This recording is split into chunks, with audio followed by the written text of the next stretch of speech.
That's one too. Okay, good. Thank you. Okay, and we're gonna have people coming in and that, and I'm gonna let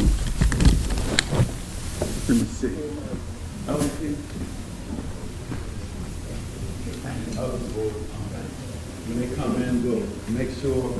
I'm surprised Yuli's not here yet. He's my man to pass out all the papers, but we'll get him. Well, everybody here has got one, but those who come in a few minutes late.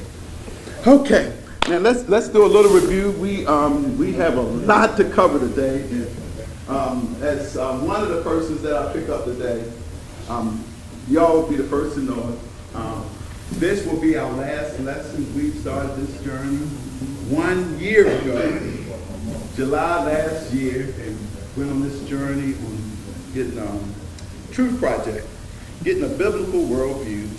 And so next week I've been asked to, I'm going to be preaching out next week, and going all the way down there in the country. And so I'm going to need time to get down to Shining Star, celebrating 96 years of existence. And this is down in Middle River, Shining Star.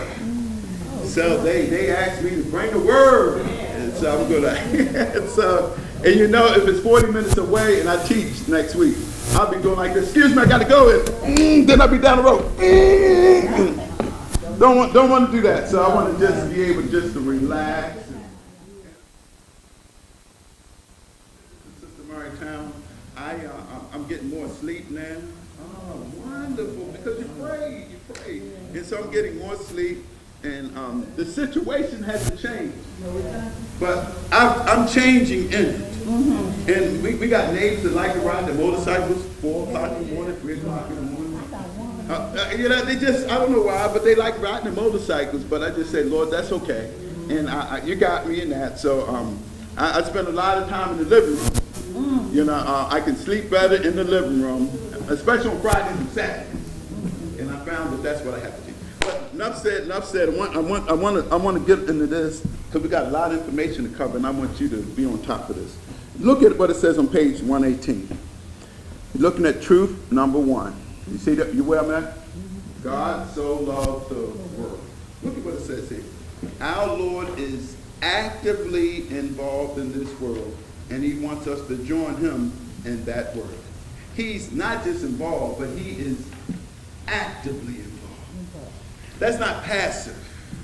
That's with intentionality. That means he's serious about it. He's focused. He's touched with it. Somebody said he's touched with the feelings of our infirmities, as Hebrews says. And so he is actively involved. He's for the underdog. He's always not only rooting for the underdog, but he gets in and helps with the underdog. I think Sister Dar shared with us last week. He's the defender. He's the defender. Oh.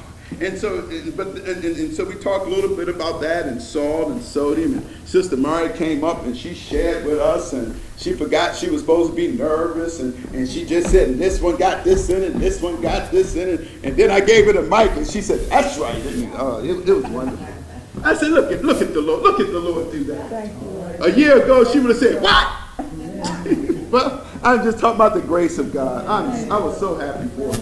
I told you that then. I was so happy. But then look at truth number 2. Who is my neighbor? You do remember there was a scribe that came to Jesus. And this is reported in Luke 10. And he says, Lord, what's the greatest commandment in all the Bible? And Jesus responded with, you should love the Lord your God with all your heart, all your soul, all your mind, and all your strength, and your neighbor as yourself. AJ, how you doing? And willing to justify himself. What did he say? AJ, you're more than welcome to stay here with us until you teach again. They'll come and get you. They'll come and get you. Good to see you. Now, what he willing to justify himself? What did he say? Wait. There she go, acting shy. Because you said the right thing. He said, who is my neighbor? And he said, who is my neighbor? That prompted Jesus to tell a story. Mm-hmm. We call it the parable of the Good Samaritan. Good Samaritan. Now, the bottom line out of that is, he asked, who is my neighbor? Jesus, in a nice, subtle, but clear way, turned it around. What was Jesus really saying? Anybody recall? The one that is beside you, in front of you, behind you, next to you. Oh, They all you now, that's true, but he went deeper than that. Guess what he says? The man asked, who is my neighbor? But Jesus said, who are your neighbor too? Oh, that's different. You see the difference? And he says, and who is my neighbor? Jesus tells the story, and guess what? He made the half-breed the hero. I hear you. Can you imagine what he was going through? And he's probably like this. And he says, there was two religious people. One was a priest and the other one was Good morning. And they came out. They came by and they walked by on the other side. Mm-hmm. But then the Samaritan, Yeah. he came by and look, he Took had care. compassion on him. He bent down and poured some wine into his wounds, probably tore up his shirt and bandaged him up, and he took him to an inn, and he gave the innkeeper his credit card. And said, whatever he owed. And then Jesus says, here's one of the baby. What do you think the scribe said? No, show mercy. And Jesus said, why don't you go and do that? Why don't you reach out to those? Why don't you be the neighbor rather than trying to figure out who is my neighbor? You be that kind of neighbor. Boy, that was rich. Sister, okay. Y'all look me now. Y'all make me work today. Y'all work today. Praise God. Sister, all right, help us with this thing. We want to make sure we getting this thing right. Good morning, saints. It come to my mind, but who is your neighbor? Is someone that's in need, a person that's less fortunate than yourself. Don't think that I had this. What God gives you to give to you to give and share with someone else. And see, that Good Samaritan saw his need, and so did Christ see our need. He saw my need. Yes, he looked beyond what I was, and he came to my rescue, and he came to this man's rescue. And that's what we are to do. That's what we are to do, to share that love and compassion to that one. Because by the grace of God, there go I, there go us. Sister Mary, you said that this word compassion. What does that mean? That's not a word we toss around a whole lot. You said he showed compassion. Mercy. Concern. Love. Can I say it? Love in action? Oh, compassion. And so you got to understand, this was the pre-lesson. We talked about how deep this prejudice was. You do know that the kingdom, you got this paper in front of you, and I want to make sure everybody get one. You got it. I'm okay.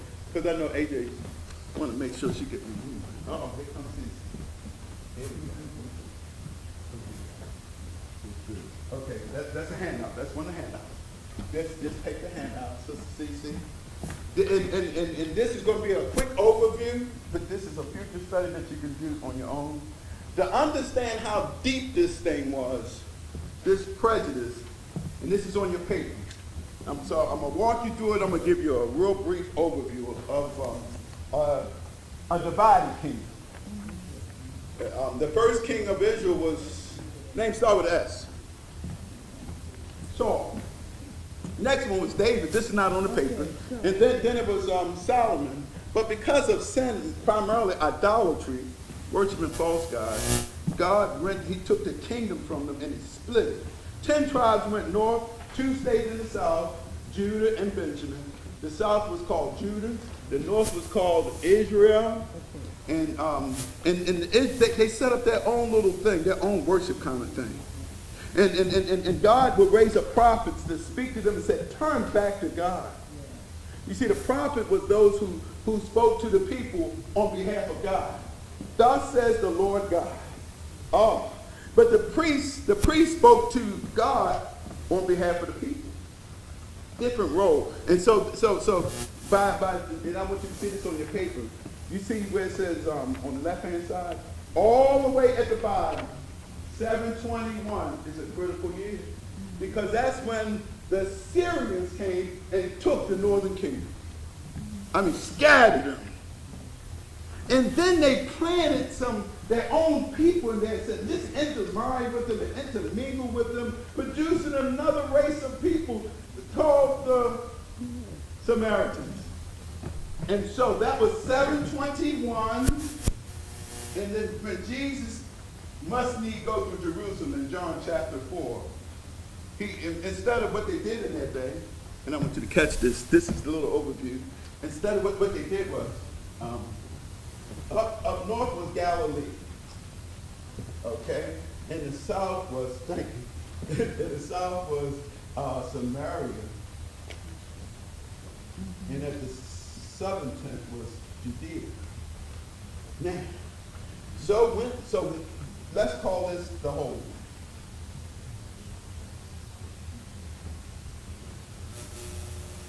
I didn't know okay. So now, Korea.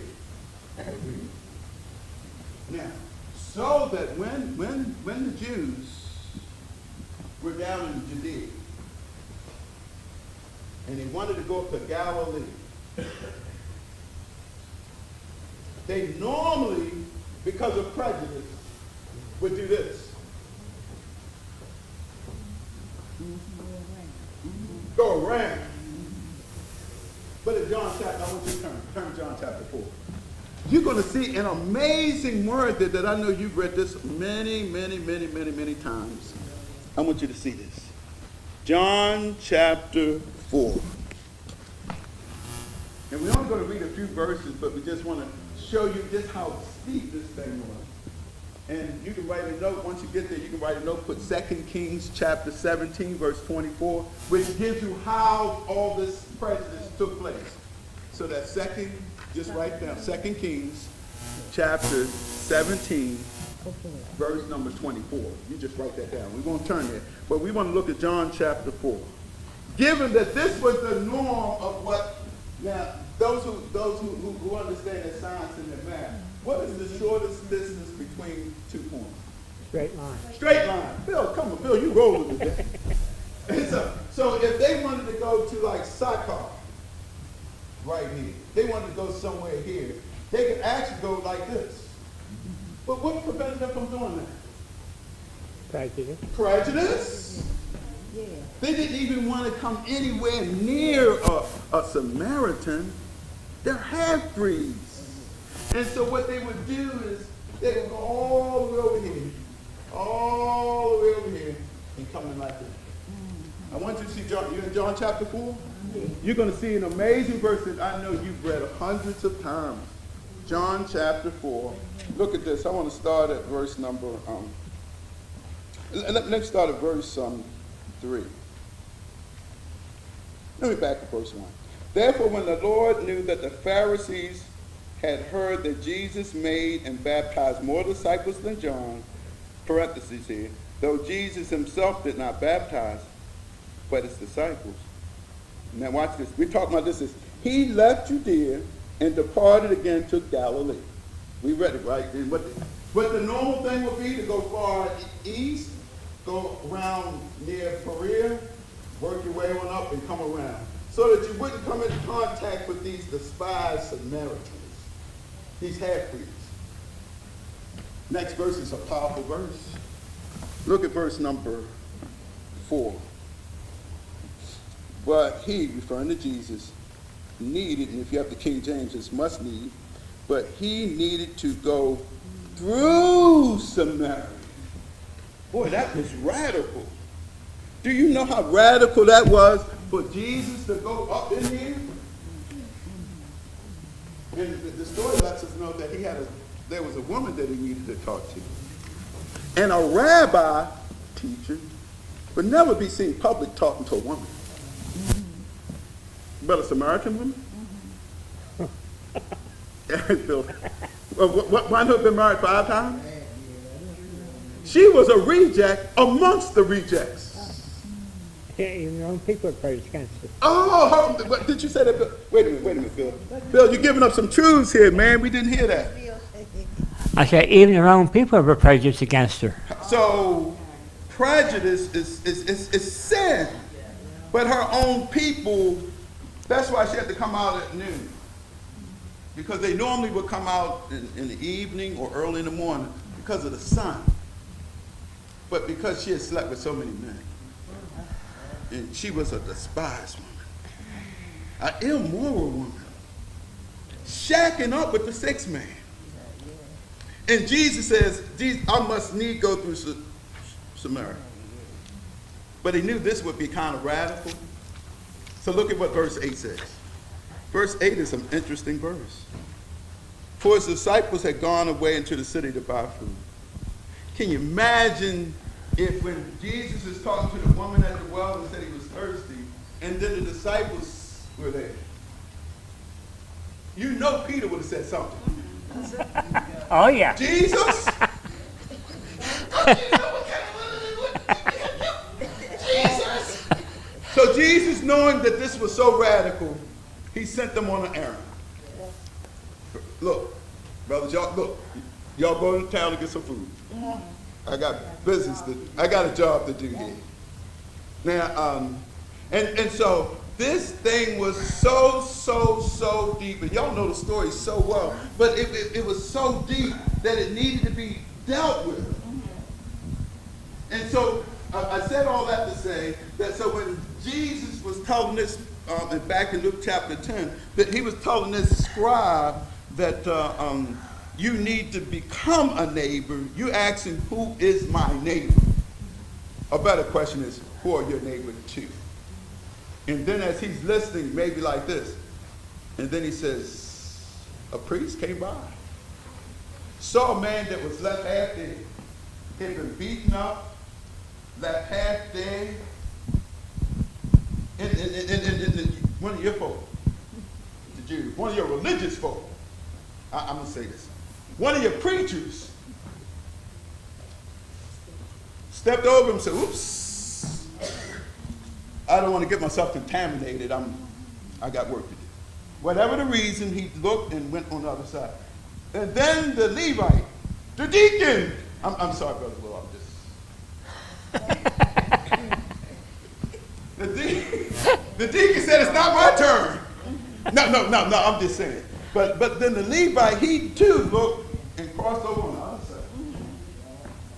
And so as the scribe is listening, wondering, where is Jesus going with this? And then he said, a Samaritan. Oh, can you imagine this scribe said, oh, a Samaritan. He came over and he saw the man's situation. He poured in wine. He showed compassion. He put him on his beast and he cared for him. And he said, excuse me, sir, but which one of them was a neighbor to the man who had fallen? He said, well, I guess the one who showed mercy. Then he said, you go and do likewise. Oh. And as I pondered where we are today, different things going on, like I think it's called Black People Have, what is it called? Black People Manners. Oh! And I'll tell them me. I graduated from Forest Park in 1970, and the Black Panthers was stroking that stuff. They were stirring stuff up. Remember what the white man did to us. And then it didn't help that I went to a church that stroked that too, an AME church. They started saying the same thing. And then God started convicting me that it was sin. It wasn't the color of your skin, but it was sin. And it had to be confessed. And I don't often do this, and I was a little nervous. I live off of Pennsylvania Avenue, and I was coming home the other day after the Bible study, and I was flying high, and I was praising God, and I saw 2 police officers right there at my corner at Bloom Street and Division. One was white and one was black. And I said, Lord, I know you want me to say something to encourage them, but they might say, spread them. Don't go nowhere. And you know, I got a little nervous, just a little nervous. And but I sensed God saying, encourage these men, because they risked their lives.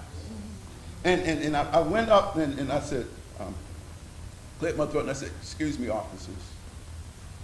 And both of them kind of looked at me like, what does he want?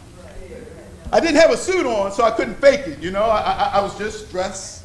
I was dressed down, and I even had a baseball cap on. I didn't have a hoodie on, though. Thank God I didn't have a hoodie on. So they got that right.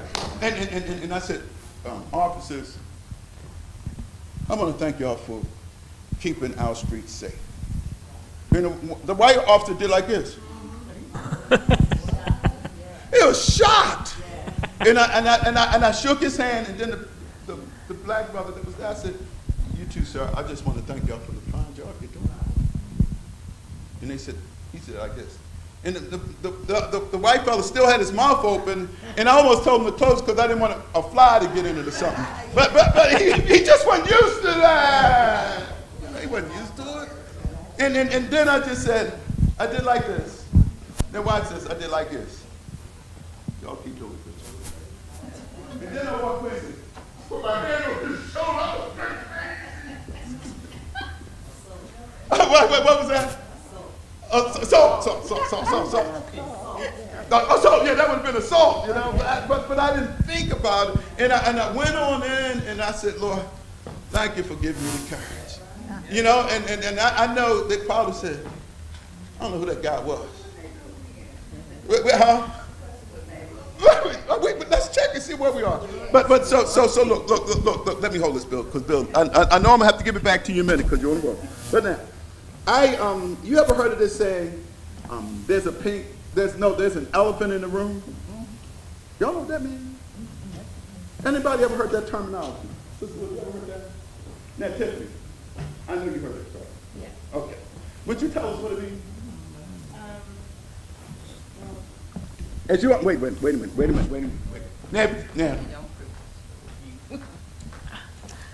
Younger, not young. What does that mean? There's an elephant in the room. Well, basically, it's another term for saying there's a problem that we had to address, or there's a problem, or something we need to address, and that I guess I don't know how to explain it. Let me help. There's an obvious problem that we need to solve. Yeah. And we're acting like, I just wonder where we need to straighten this. And there's an obvious problem. There's an elephant in the room. Guess what the elephant is? Racial prejudice. It's the elephant in the room. And black people are prejudiced with each other. White people are prejudiced with blacks, and vice versa. I mean, it's prejudice means you prejudge someone without knowing the facts. For example, you know all the blacks, but they lazy. Stereotype. Because you stereotype, it's not right, but it's there. And we bring that into our situation, so when we look at people, it just clouds up the picture. And God says, my people, of all people, should not be prejudiced. So he says, will you love those who are different color than you? Somebody said that when they cut somebody, whether you're black, Hispanic, whatever your color is, the blood is still red. We got different pigments, right? But I think it was Tony Evans said, we may have gotten over here on different boats, but we're all here now. And if we don't learn to work it out here, forget about heaven, because it's not going to be the black side and the white side. And we got this. Thank God for Brother Bill. I don't know too many white people that would come up in an all black church, or vice versa. And so part of that is we got to show the world that, listen, we're different. Thank God for Pastor. When Pastor David talking with Mount Airy, and they wanted to come down and help us. And Pastor Mark came, and he had a son and a young man with him. And Pastor David said, well, we don't want, we're going to go and knock on doors, and we got a couple will go on the corner. But we don't want you to go on the corner. And Pastor Mark said, wait a minute, Pastor David, we're going on the corner too. We went on the corner. And I said, this is my friend Mark here. And one of the officers there, she said, what are y'all out here to do? It's almost like, I don't want any more trouble. What are you? I said, we'll come out here to tell people about Jesus. Amen. She said, oh. Amen. I said, can we pray for you? She said, would you? I said, can my friend Mark pray for you? She said, I don't know. We stood right there on the corner, right there on the corner, Belvedere and Park High, and prayed right there on the corner. Because if our religion is not about relationship and dealing with the elephant in the room, it ain't about nothing. We just playing church. And so we got to break that bond where it says on Sundays, the most segregated hour is 11 o'clock, where black people go to their church, white people go to their church, not knowing there's only one heaven. So we got to make a strong statement. Oh, y'all can see I feel real passionate about that. But now let me move on. I want that. So we said, now look at this we're on page 119. True to, who is my neighbor?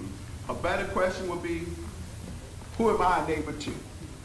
And it says here, we are called especially to reach out to our neighbor in need. Sister Mary said that, and Sister Loretta said that, including the poor, the orphans, widows, and outcasts. We're to reach out to them. Why are we to reach out to them? Wait. I need to hear. We need to hear. Okay. Why should we reach out to people who are in need like this and more? Why? Because they don't have No, we got to hear.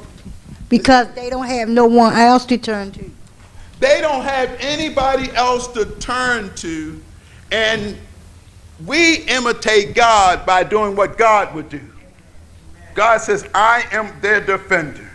But we are his only hands and feet. He said, I want my children, those who name the name of Christ, be willing to step in and lend aid. Huh? Helping hand. Helping hand. That's going to require getting your hands dirty. Sister Murray. No. We want to make sure we hear you. I know. We want to make sure we hear you. Also, they are sold for who Christ died for. He has no respects of persons. God so loved the world, and the world is all people, not just black people, yellow people, Chinese, whoever, white people, all people. All people. That's rich. And it's so true. Yes, it is. When we see that, and we're so, hey, Woods, how you doing, man? Good seeing you, Doc. Look at this now on page 120. Page 120. Truth, we got here, truth number 3. Pulling a Jonah. You on page 120 with me?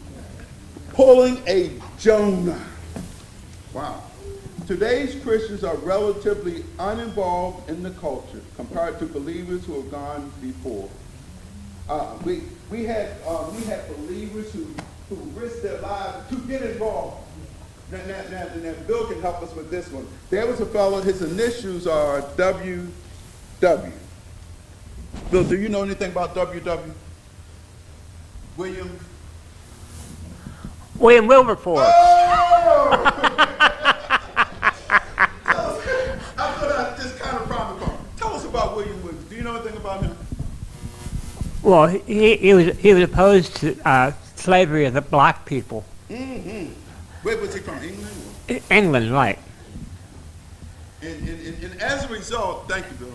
And as a result, for 46 years, he was a politician, and he just every week, every year, he would come up with this wonderful speech, and people would boo him and no. And 46 years, he fought hard, and he couldn't make it to the last session because he was on his deathbed.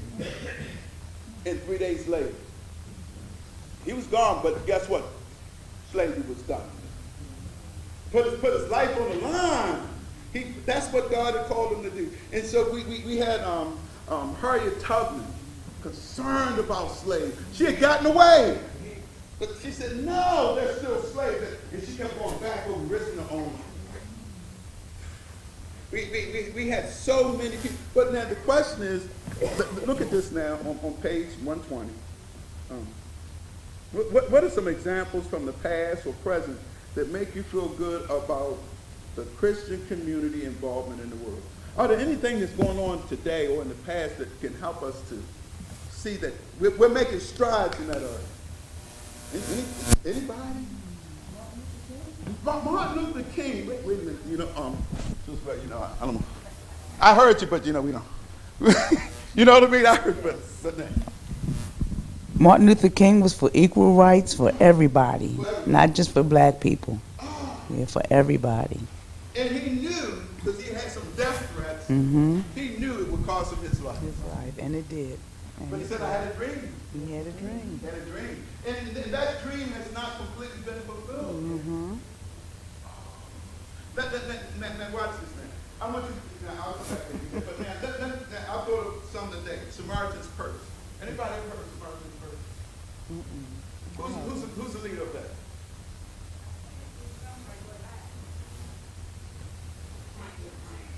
Franklin Graham. Dr. Billy Graham's son, Franklin.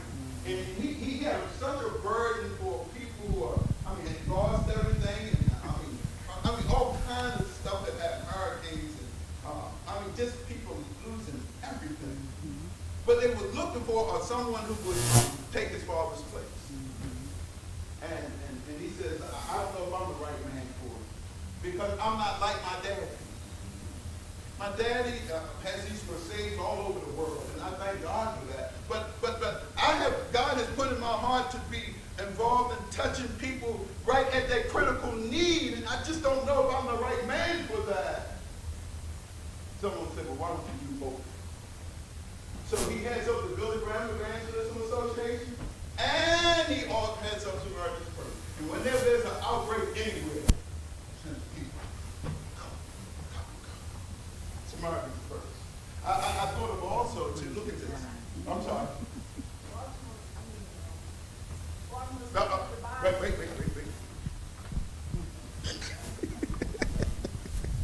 Oh, okay.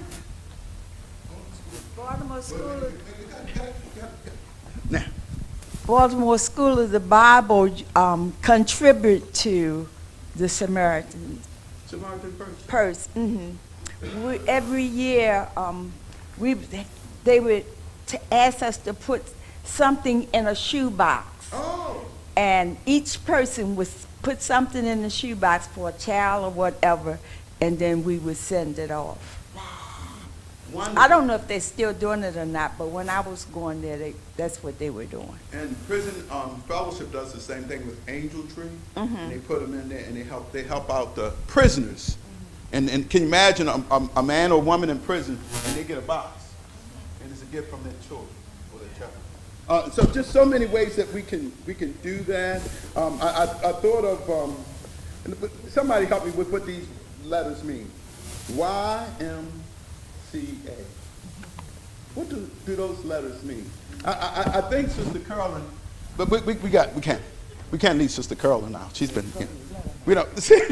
I'm so glad you're so understanding. You're so generous this morning. Thank you.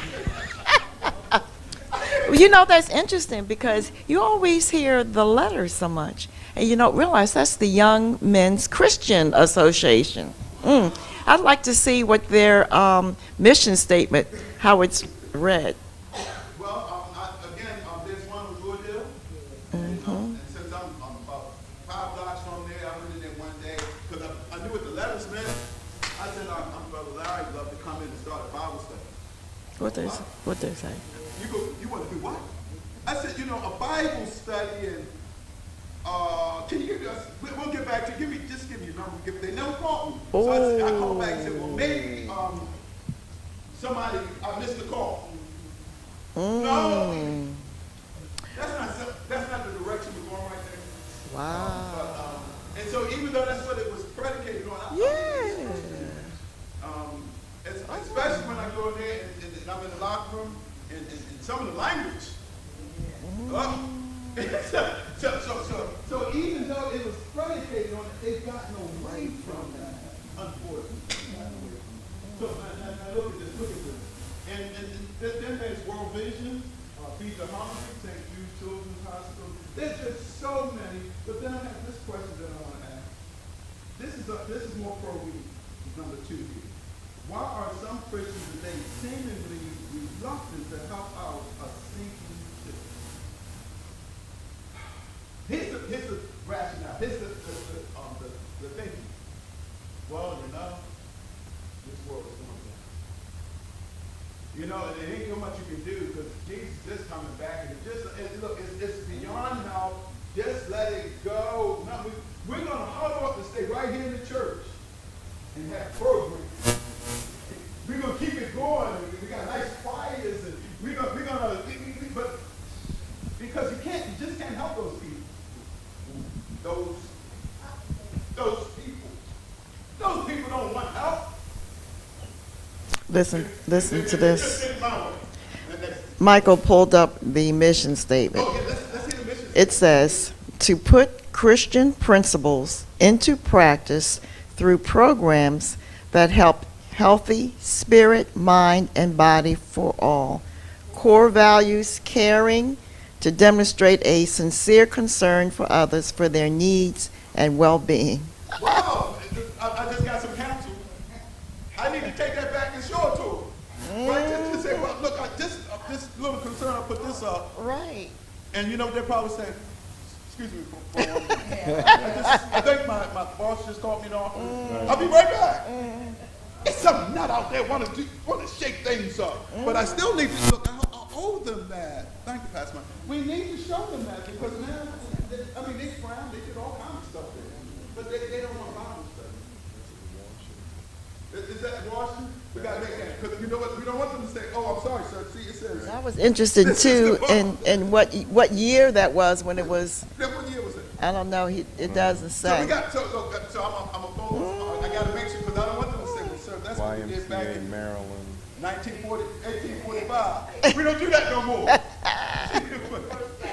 When we first got started, we got away from that. All right, but you see, there's just so many ways that we can invade our society because we said we are the salt and we are the light of the world. And now we know, let your light so shine before men that they may see your good works and glorify your Father who's in heaven. But I don't know if we know 1 Peter. I want you to go with me to 1 Peter. 1 Peter chapter 2. 1 Peter chapter 2. Oh, you're doing a good job. Okay. Let me know when you're there. Yeah, 1 Peter chapter 2.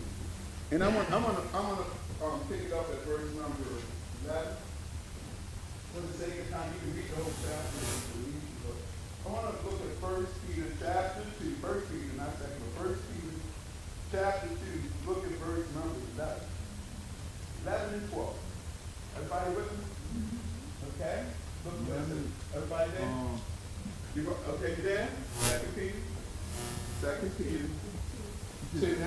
Yeah, no, I'm sorry. 1 Peter chapter 2. 1 Peter chapter 2. Yeah, 1 Peter chapter 2, verse number 11 and 12. You with me? Yes. Beloved, with me. I beg you as sojourners and pilgrims. What do you think of sojourners and pilgrims? That's not language you use today. Sojourners. What in the world is that?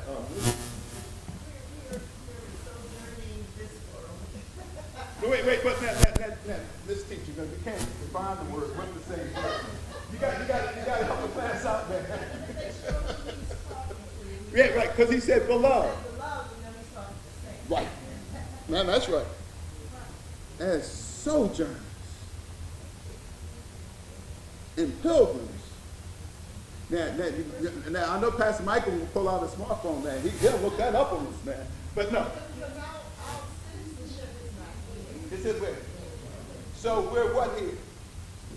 Aliens. Aliens? I know we're aliens. Temporary traveling through. We're passing through. We didn't come here to stay. He said, so as we're passing through, strangers, so this place is not our home. Passing through.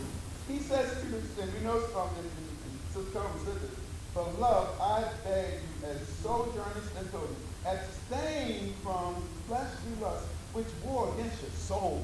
Boy, how picturesque that is. Avoid that. Get away from that. Look, don't go there. It wars against your soul. That could be sexual, but that could be anything that you desire strongly that's not for you.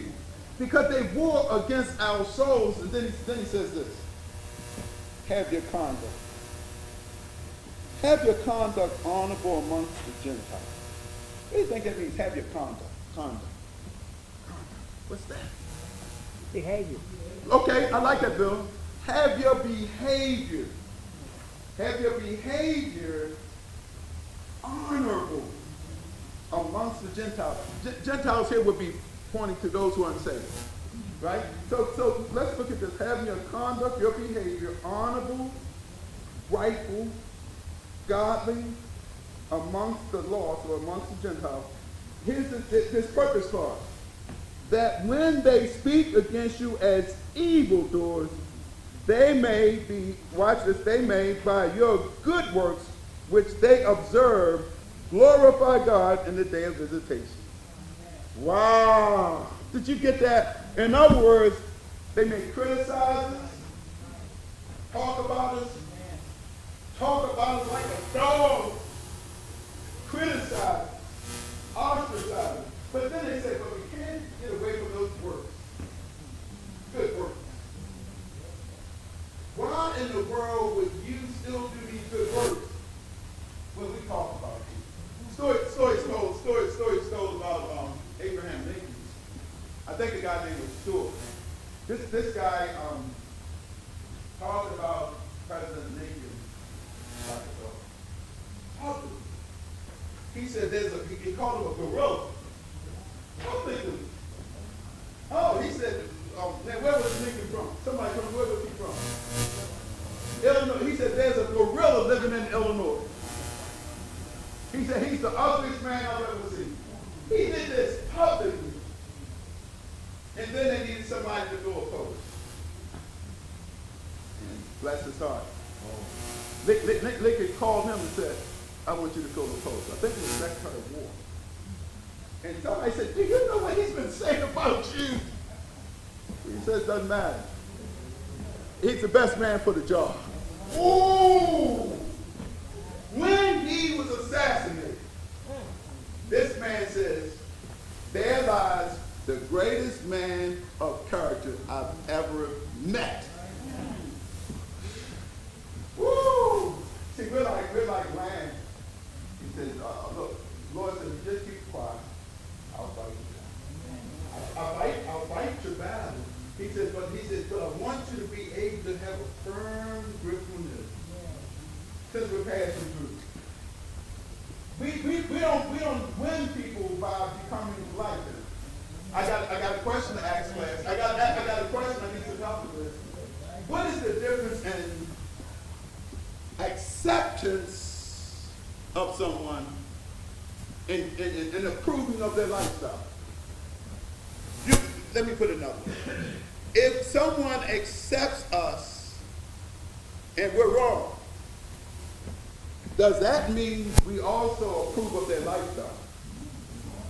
Y'all weak with that. Let me see if I can help it a little bit. If someone happens to, and it may not be anybody here, but if someone is mixed up with their sexual identity, right? Today they think that they feel like they ought to be a man. Tomorrow they feel like they ought to be a woman. Can we accept someone at the same time not approving of their lifestyle? Yes. And why? Wait.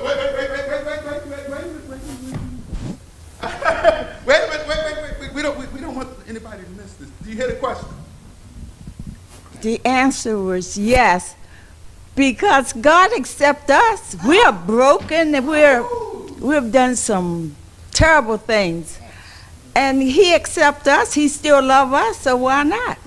Oh, right? And so he accepts us, even though he may not approve of some stuff. Yeah, he still love us. I believe now, I got this acrostic up here that I'm gonna put up on the board, and I'm gonna need some help with this. If in order for us to make a better dent in community involvement, we're gonna need spiritual. I'm gonna put it up here so that everybody can see. It's gonna require that we have this spiritual G U T S. Wow. So what in the world is he going with that? Spiritual God. So I'm glad you asked. I'm glad you asked. So the G means we need to go. We need to go where they are. Now, thank God for we have programs here, and Sister Sheila Banks and that, and all of them that help with that, and Sister Loretta helping the kids with free breakfast and lunch. Praise God. We need that. Oh, but can you imagine if we go up in where they are? Go up into their senior citizen home and have a program for them. Go where they are, and not wait for them to come to us. Wow, go. Then with this word here, you, we need to develop a sense of urgency. Woo! Jesus said this to, for time's sake, I'm going to just quote it. In Luke 19, Jesus is going into Jericho. And the word gets out that Jesus is coming through town, and a little guy by name Zacchaeus. He was a little man, but he had a lot of money, and he had no friends, because he was a tax collector.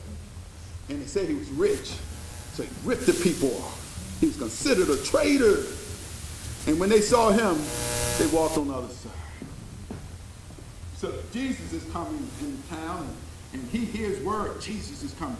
And the crowd is like this, and Deacon George, he tried to get up to just get a glimpse of him, and the folk wouldn't let him get by. We ain't letting you get by. You're a traitor. And he said, wait a minute. I know what I'll do. I see a tree. I may be short, but I'm good at climbing trees. And he jumped up in the tree. Jump up in the tree. I can see him now. Thank you, sister. I needed that help. I can see him now. When he comes by here, I can see him. I'm perched up in a tree, but I can see Jesus. And Jesus comes right over, and I know he was so up the tree. Because he looked up and said, Zacchaeus. He said his name. He didn't say, hey, dude. He said his name, Zacchaeus. And then he said, make haste. Come down. Watch this sense of urgency. I must abide at your house. Jesus had the audacity to invite himself. He said, Zach, come on down here. I want to spend some time at your house. Come on down here. Oh, he came down, and you know the story, because verse 10 says, the Son of Man has come to seek and save that which was lost. And so in that encounter, he realized that he was a sinner, and then a greedy man and a thief became a generous man. He said, if I've offended anybody, if I've ripped anybody, I'll pay them back fourfold. And look, half worth I give to the poor. Jesus said, surely salvation has come to this house, because he is son of Abraham too. And so, sense of urgency. So we go, sense of urgency. We got to have a sense of urgency to this team. Wow, what in the world is that? We got to break from traditionalism. Ooh. Traditionalism. Let me see if I got it right. We got to break from it. We said, well, we only do it this way, and it's the only way we do it. We've never done it any other way. We got to be willing to break. And you may not do this, but we got one of the members here told me her daughter was approached by her supervisor, inviting Bethany to come to her wedding. And Sister Debbie, she was marrying her another woman. So it was a lesbian. It was two lesbians getting married. And she said, this is her supervisor. She said, I want you to come. And she said, Miss, I'm sorry, but the Bible says that God says man. I can't come to your wedding. I'll come to the reception. But my convictions won't allow me to come to your wedding. Because God doesn't honor it. She could have bothered. She went to the reception. Both were gathering around at the table, asking her why she was there. She was telling them about Jesus.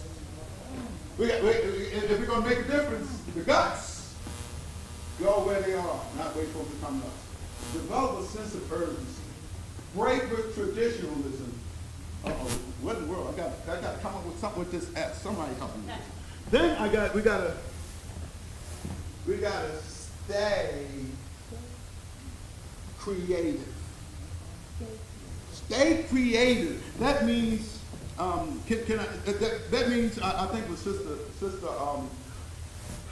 DeP, no, my mind, Daryl's wife, Sister Dolores, comes in here showing, I don't know the difference in knitting and crocheting, but she got that needle there, doing like this, and part of me wanted to get involved in that. She said, Brother Larry, what you getting? I said, ooh, I don't think I'm ready for that. We had 30 kids here. Had 30 kids trying, and I was saying, can somebody help me with all these kids? We got to stay creative. Can you imagine? And you know I got to share this. This is going to be our last lesson because Pastor Michael's agreed he's going to teach the next 2 weeks. I'm going to be preaching out next week, and next 2 Sundays I'll be preaching. But look, man, can you imagine? This is great. Can you imagine if you said, you know what? Where I live at, senior citizen home or your regular house or apartment. You say, I'm going to take the Truth Project in my neighborhood. I know I've invited them here and they just won't come. But if I have it in my building, they know you. They trust you. And you don't have to worry about the teaching because all the teachers are in here. And we can get the bit. Can you imagine what that would be in that corner? That's being, look, stay creative. Here's a tool that can be used. Oh, you know what? Our time is gone. Our time is gone. I want to close it out in prayer, and if you want to talk about it after while we have a meal together, feel free. I'm excited. Want your same support as you supported me this year. This is a whole year that we've been teaching this. And so Pastor Michael come next week and following week, and then I think Pastor Vincent is coming in the month of August. And you're going to have some fine teachers, and just come and get that word. And you know what? The homework. Still want you to be on time. Do the homework. Memory verses. Pastor Michael will make sure you have some memory verses. I'm going to call you up and say, you doing the memory verses? Well, look, I want to thank God for your patience, your love, your support. And let you know that, and I've shared this with the elder board, God has met all my financial needs to go to conference. Everyone. And so I just want to praise God. Thank you. So many of you gave, and you may have said, I didn't have much, but you know what? Little is much when God is there.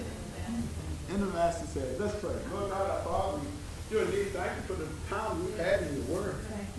It's been a rich time, Lord, as well as challenging. We got work to do, Lord God. And so, Lord, we pray that you will break the back of racial prejudice, not be named once among those who named the name of Christ. We've been accepted in the beloved, and the nerve of us to be prejudiced about anybody or toward anybody. Help me when that ugliness raises its ugly head.